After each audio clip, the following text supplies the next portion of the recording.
Komentar mengejutkan Rocky Gerung dan Mahfud MD soal abolisi Tom Lembong dan amnesti Hasto dari Presiden Prabowo. Lembong bersiap bebas setelah mendapat abolisi dari Presiden Prabowo.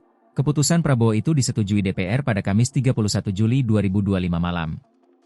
Wakil Ketua DPR RI Sufmi Dasko Ahmad DPR RI menyetujui surat Presiden terkait pemberian amnesti kepada Hasto Kristianto.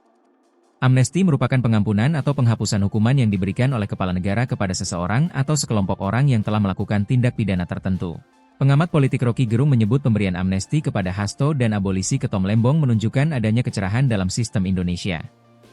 Itu jadi semacam gempa bumi politik kecil yang resonansinya di Solo, ujarnya dalam channel YouTube-nya, Jumat 1 Agustus 2025. Rocky Gerung membaca bahwa dalam politik itu, panggung belakang lebih menentukan daripada panggung depan.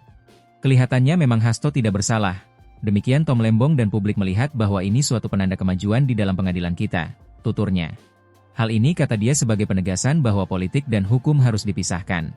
Kelihatannya ada kesadaran baru atau melihat kriminalisasi akan memperburuk proses politik ke depan.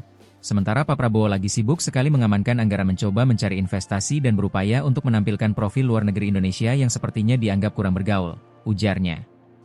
Sementara itu mantan Menteri Koordinator Bidang Politik, Hukum dan Keamanan Mahfud MD menilai sebagai langkah strategis Presiden Prabowo Subianto dalam penegakan keadilan.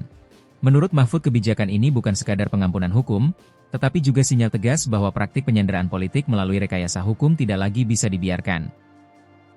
Presiden Prabowo mengambil langkah strategis dalam penegakan keadilan dengan memberi amnesti kepada Hasto dan abolisi kepada Tom Lembong, tulis Mahfud dalam akun Twitter pribadinya, Rabu 1 Agustus 2025. Praktik semacam itu masih dilakukan.